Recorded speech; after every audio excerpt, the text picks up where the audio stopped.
இதை மகனே நீ அறிந்தால் எனக்கு இங்கு அதுவே போதுமடா.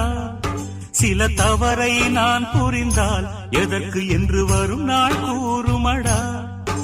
இதை கண்ணா உனக்கெடுத்து சொன்னால் புரிந்து கொள்ளும் பருவங்கள் வரவில்லையே என் மகனே.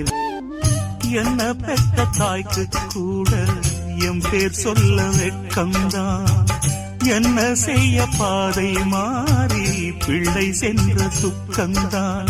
இருப்பினும் என்றும் இவன் மனம் அந்த தாயின் பக்கம்தான். தன்னை சொல்லும் வார்த்தையை மீறி எப்போதும் நான் செல்லாதவன். என்ன சொல்ல காலத்தின் கொடுமை இப்போது நான் கொல்லாதவன். அட உனக்கும் ஒரு நாள் நான் படும் பாடு என்னென்று புரியுமடா. நந்தவனும் இந்த மனம்